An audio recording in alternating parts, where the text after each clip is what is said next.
जर का संधी मिळाली तर ते सोडू नका, कारण तिथूनच ते उच्च पदावर जाऊ शकतात.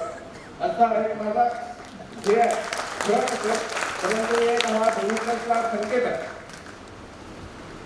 आजच्या कार्यक्रमाचे प्रमुख पाहुण्यामध्ये 2 दिवसापूर्वी फोनवर निमंत्रण दिलं आणि फोनवर साहेबांना म्हटलं की कार्यक्रम पत्रिका घेऊन येतो. साहेब म्हणत काही गरज नाही, मी कार्यक्रमाला उपस्थित राहील. असे आज राहुरी तालुक्याची खंडोबाची यात्रा असताना आणि त्या यात्रेचं नियोजन असताना सुद्धा आमचे पाहुण्यांच्या अर्धा तास आधी त्या ठिकाणी उपस्थित राहिले. त्याबद्दल सुद्धा मी त्यांचा आभारी आहे. आणि यामध्ये त्यांचं कामाचं आणि विद्यार्थ्याबद्दल असलेलं प्रेम हे त्या ठिकाणी दिसून येते. साहेबांचा जन्म हा ज्यावेळेस भारतात डिजिटल क्रांती किंवा कॉम्प्युटरच्या युगाची सुरुवात झाली अशा या 80च्या दशकात झालेला आहे. आणि साहेबांचा जन्म त्या कॉम्प्युटर युगात झालेला आहे आणि साहेबांची डिग्री पण MSc कॉम्प्युटर झालेली आहे. म्हणजे या दोन्ही गोष्टींचा संयोग हा कुठेतरी दिसून येतो. साहेबाबद्दल शैक्षणिक जास्त काही नाही बोलता.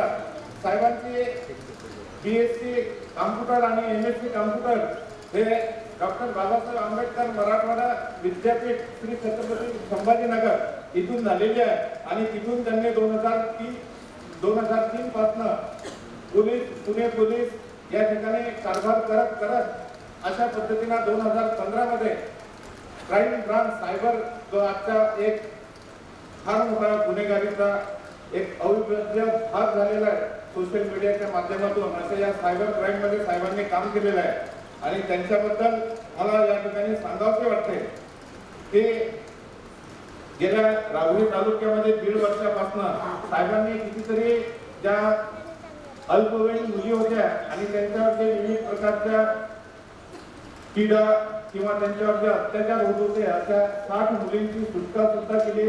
विविध 1.5 वर्षापूर्वी जे वकील दाम्पत्य राहुरी तालुक्यातलं यांचं जे काही खून प्रकरण झालं होतं त्याचे आरोपी 24 तासात साहेबांनी त्या ठिकाणी अटक केले. अशा पद्धतीची साहेबांची हे कारकीर्द. माझ्या सोबत साहेबांच्या 3 मीटिंग झाल्या. त्यामध्ये पहिली मीटिंग अशी झाली की 8 जानेवारी 2025 ला माझ्या संस्थेमध्ये म्हणजे महाविद्यालयामध्ये एक अचानकपणे 9-9:30 वाजता साहेब आले आणि खात्यावरती झाले. त्यामुळे मी घाबरलेलो होतो, कारण लहानपणापासून संस्कार होते की पोलीस स्टेशन आणि कोर्ट यांची पायरी कधी चढू नये किंवा त्या व्यक्तीपासून कोणताच दूर राहा. आणि साहेब आल्या आम्ही साहेबांना चहा पाणी याच्यात गुंग करण्याचा प्रयत्न केला. आमच्या महाविद्यालयामध्ये एक FRA ची कमिटी आली होती, फी रेग्युलेशन कमिटी. साहेबांनी आम्हाला थांगपत्ता लागू दिला नाही की कशासाठी आले. आम्ही बराचसा विचारण्याचा प्रयत्न केला. मग साहेब म्हणत हे लोक कोण, म्हटलं हे अशा पद्धतीची कमिटी आहे आणि हे अशा पद्धतीचा आज आमच्या महाविद्यालयाचं परीक्षण करते. बरं ठीक आहे, म्हणजे तुम्ही तुमचं चालू ठेवा, मी जातो. आणि त्या अनुषंगाने साहेबांना त्या 15-20 मिनिटात आमच्या सोबत आयुर्वेदाची इंटरॅक्शन केली. आणि त्यावेळेस त्यांनी पहिला प्रश्न विचारला की तुम्ही आयुर्वेदामध्ये अभ्यासक्रम आहे, आयुर्वेदाचे विद्यार्थी आहे, आयुर्वेदाची प्रॅक्टिस का करत नाही. आम्ही त्यांना सांगितलं की आयुर्वेदासोबत आम्हाला ॲलोपॅथीची प्रॅक्टिस करण्याची परवानगी आहे महाराष्ट्र शासनाची, त्यामुळे आम्ही अशी संमिश्र पद्धतीची प्रॅक्टिस करतो. बराचसा त्यांचा डिफेक्ट होता की तुम्ही लोक आयुर्वेदाचे आहे, आयुर्वेदाचीच प्रॅक्टिस केली पाहिजे. आणि आमचा डिफेक्ट होता की आम्हाला दोन्ही प्रॅक्टिस करायच्या आहेत, दोन्हीची प्रॅक्टिस करण्याची आम्हाला परवानगी आहे. परंतु साहेब काही त्या ठिकाणी मानायला तयार होते. शेवटी खाकीवर्दीच्या पुढे आम्ही नमलो आणि तो प्रश्न त्या ठिकाणी तसाच राहिला. साहेबांचा दुसरा किस्सा सांगायचा म्हणजे जानेवारी महिन्याच्या शेवटच्या आठवड्यात आमच्या संस्थेच्या जे कर्मचाऱ्यांचे निवास आहे तिथे एकाच रात्री 3 घरफोड्या झाल्या. आणि दुसऱ्या दिवशी सकाळी ते माहिती भेटली. मी तिथे गेलो, त्यांना सांगितलं की पोलीस स्टेशनला रिपोर्ट वगैरे करावा लागेल. रिपोर्ट झाला. साहेब 10 वाजताच्या सुमारास संकुलामध्ये आले, आमच्या शैक्षणिक संकुलामध्ये बागलकर आम्ही. आणि त्याच दिवशी शिर्डीला पण काहीतरी फार मोठी घटना घडलेली होती. साहेब तिकडचे पण कामात व्यस्त होते. साहेबांनी आमच्याही संकुलामध्ये त्या गुन्ह्याची पूर्ण तपासणी केली बांगर सर मी आम्ही सोबत होतो. सोबत असताना एका बंगल्यात काय गेलं ते सर्व झालं आणि एक छोटंसं घर होतं. त्या घरामधून त्या बाईनं सांगितलं की साहेब त्या चोरानं माझ्या घरातली शॅम्पूची पुडी पण चोरून गेली. आणि साहेबांना काही क्षणात आमच्या समोर एक कॉमेंट दिला की मागील 8 दिवसापूर्वी राहुरी तालुक्यामध्ये एक महिला टोळी आहे आणि त्या अशा पद्धतीच्या केसेस करतात. हा गुन्हा पण तिथंच कनेक्टेड असावा असा माझा अंदाज आहे. अशा पद्धतीचं साहेबाचं कॉम्प्युटरची जे डिग्री आहे MSc कॉम्प्युटर त्याच पद्धतीनं साहेबाचं पण एकदम कॉम्प्युटर बुद्धी आहे. हे सांगायला मला कुठल्याही पद्धतीचा असा संकोच वाटणार नाही. अशा पद्धतीनं साहेबांचा आमचा हा परिचय या दृष्टिकोनातून घनिष्ठ होत गेला आणि साहेबाचे हे 2-3 उदाहरण पाहून आजच्या कार्यक्रमाला त्यांना आपल्याला विद्यार्थ्यांच्या मार्गदर्शनासाठी बोलावंच लागेल. या निमित्तानं विद्यार्थ्यांना घेऊन मी साहेबांच्या समोर गेलो, कारण साहेब आमच्या एकट्या डोक्याला समजून घेणार नाहीत म्हणून मी विद्यार्थी पुढे गेले होते.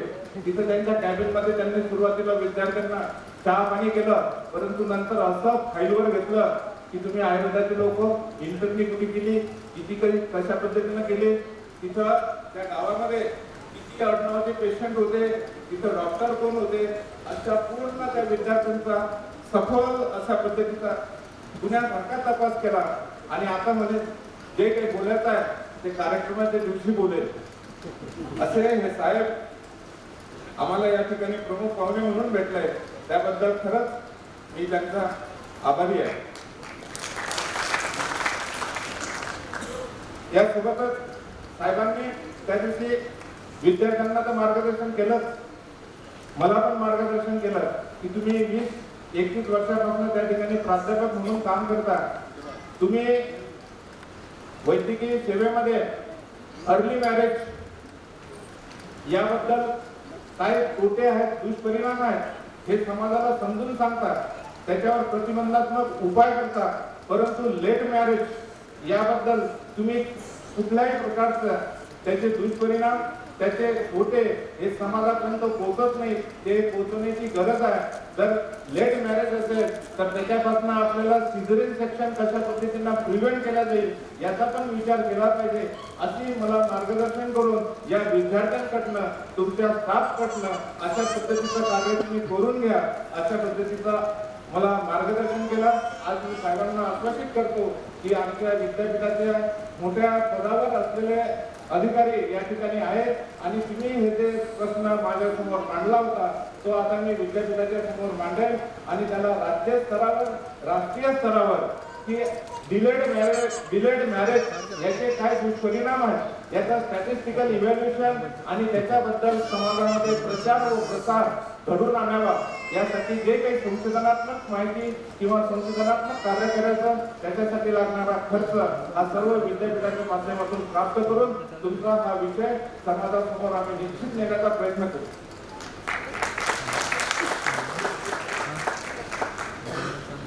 आज आयोजित केलेल्या कॉन्व्होकेशन सेरेमनीच्या ग्रॅज्युएट बॅच बद्दल आवर्जून सांगायचे वाटते की हे बॅच 2019-20 या शैक्षणिक सत्राकरिता प्रवेशित झालेली होती आणि त्याच कालखंडात संपूर्ण जगभरात कोरोना आजाराने संपूर्ण जगातील दैनंदिन कामकाज मध्ये परिवर्तन झालेले दिसून आले.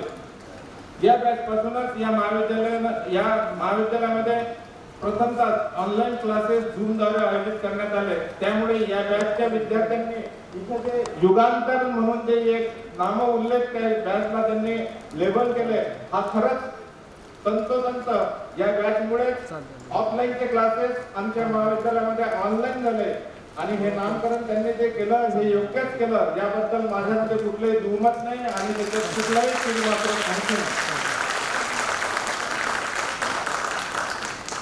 युगांतर 2019च्या बॅचचं एक मुख्य वैशिष्ट्य असं आहे की 60 विद्यार्थी प्रवेशित झाले फर्स्ट इयरला. सेकंड इयरला पण 60 ते 60 विद्यार्थी फर्स्ट इयर पासून सेकंड इयरला गेले आणि सेकंड इयर मधून 60 ते 60 विद्यार्थी फायनल इयर मध्ये गेले आणि फायनल इयर मध्ये सुद्धा 60 ते 60 विद्यार्थी आज आपल्या डोळ्यासमोर आहेत.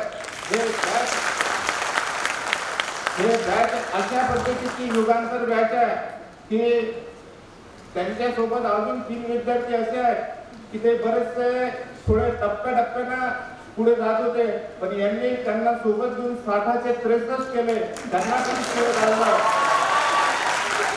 अशा पद्धतीचे हे आमच्या महाविद्यालयाची युगांतर बॅच आहे. या बॅचच्या संपूर्ण शैक्षणिक कालखंडात स्पंदन, आविष्कार, अश्वमेध, स्नेहसंमेलन अशा अनेक स्पर्धांमध्ये सहभाग नोंदवून पारितोषिक प्राप्त केले.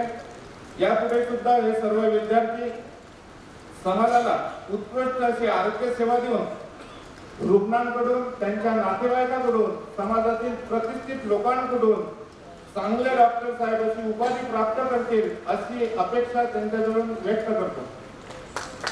फक्त डॉक्टर होणार नाही, चांगले डॉक्टर साहेब ही उपाधी तुम्हाला प्राप्त